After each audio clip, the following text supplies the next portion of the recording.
Hello friends, welcome to my channel Bio World with Gauri Ma'am. Doctor Homi Bhabha बाल वैज्ञानिक competition 2026-27 के लिए preparation कर रहे हैं। स्टैंडर्ड 6 के लिए आज लेकर आई हूँ इम्पॉर्टेंट फॉर्मूला पर बेस्ड वीडियो। वीडियो को आपको एंड तक देखना है क्योंकि बहुत सारे टिप्स ड्यूरिंग द वीडियो दिए जाते हैं। Also, I'm going to explain where we are going to use these formulas.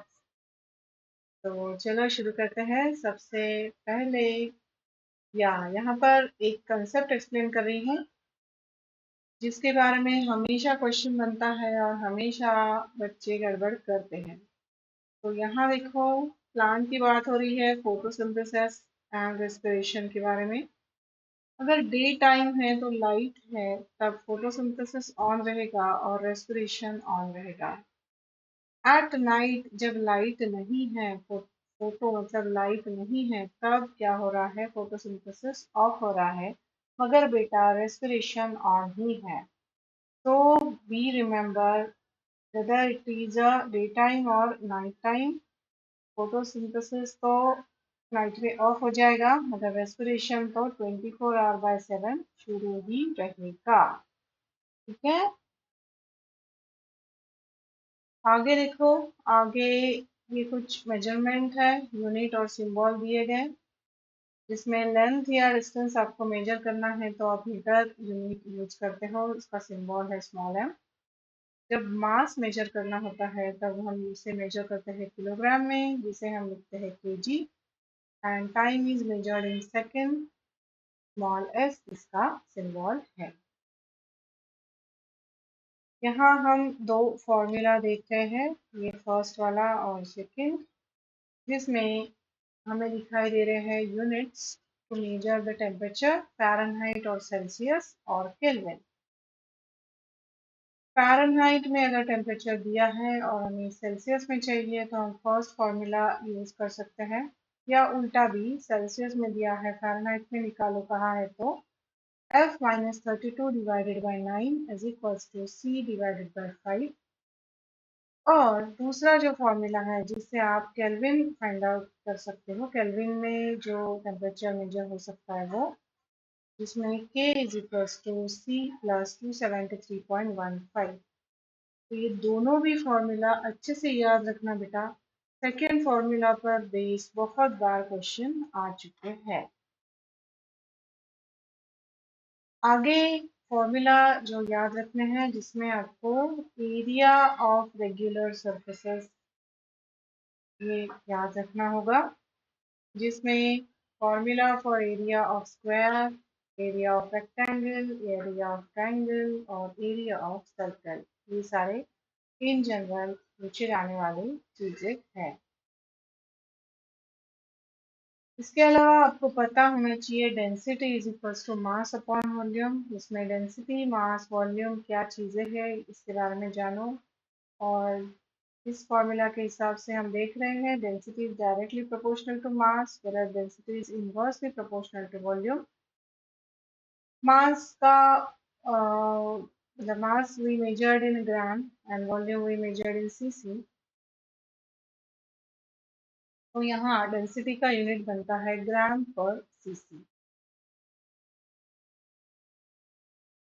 यहाँ आपको स्क्रीन पर जो दिख रहा है वो कुछ फॉर्मूला नहीं है, this is the reaction for photosynthesis, जिसमें carbon dioxide and water is used as a raw material and glucose is formed using this. The glucose का फॉर्मूला है C6H12O6 और ऑक्सीजन इसमें लिबरेट होता है। सनलाइट इसके लिए जरूरी है and this takes place in a chlorophyll.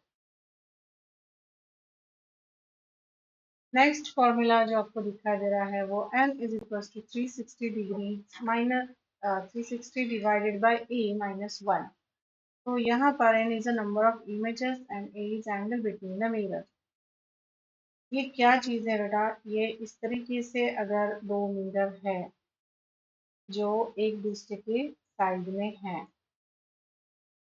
और इन मिरर के बीच में कुछ एंगल है, लेट्स से 90 डिग्री का एंगल है, तो इसमें इसके बीच में कुछ ऑब्जेक्ट रखने पर इनमें कितनी इमेजेस बनेगी, इसके बारे में क्वेश्चन हमेशा आता है। इवन प्रैक्टिकल्स के बारे में, प्रैक्टिकल के लिए भी ये क्वेश्चन बनता है। वहाँ पर मिरर्स, इमेज, सॉरी ऑब्जेक्ट, सारी चीज़ें रखे हुए रहते हैं and they ask you to find out the number of images. तो प्रैक्टिकल तो कर ही सकते हो, फिर भी फॉर्मूला भी याद है तो आसान जाएगा।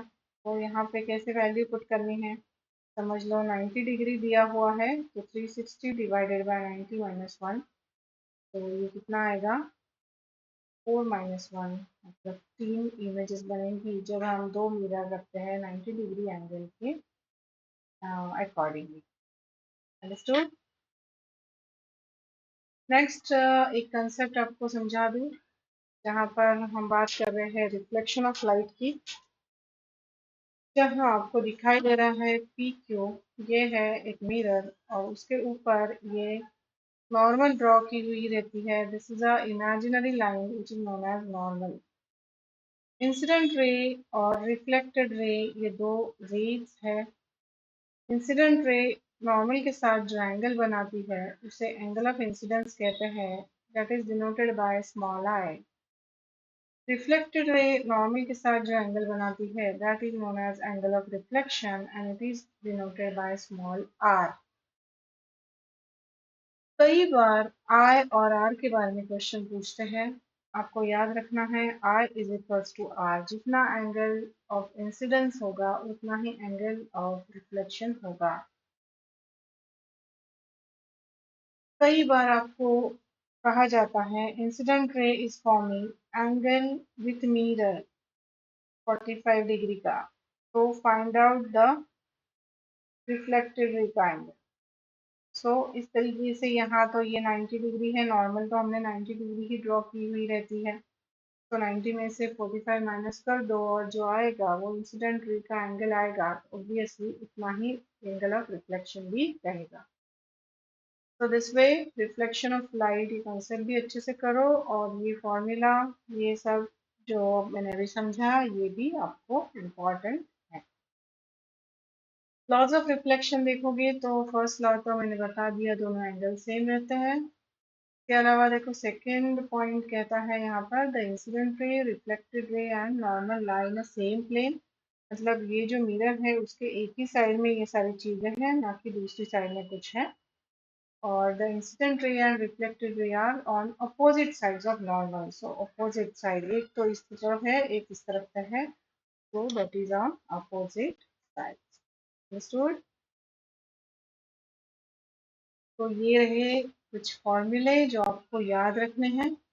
मैंने ये वीडियो शुरू में ही बना लिया ताकि आपको टाइम मिले। अभी आपके पास 3 महीने का समय है, तो अगर कंटिन्यूसली रिवाइज करोगे तो याद हो जाएंगे। इस पर बेस्ड क्वेश्चंस भी सॉल्व करना। सोर्स क्रेडिट यहाँ पर है महाराष्ट्र स्टेट बोर्ड की साइंस की टेक्स्ट बुक। इसके अलावा आईसीएससी की बुक भी रेफर की जाती है और सीबीएसई की बुक में से भी क्वेश्चंस बनते हैं। So you prepare all these 3 books. Authentic book जो है मेनका पब्लिकेशन, उसमें से आप क्वेश्चन सॉल्विंग की प्रैक्टिस कर सकते हैं। चलिए फिर अभी यहाँ रुक जाती हूँ, तरीके से मिलते रहूंगी। आप कनेक्टेड रहो। चैनल को लाइक, शेयर और सब्सक्राइब करना बिल्कुल मत भूलो। All the best. Thanks for watching.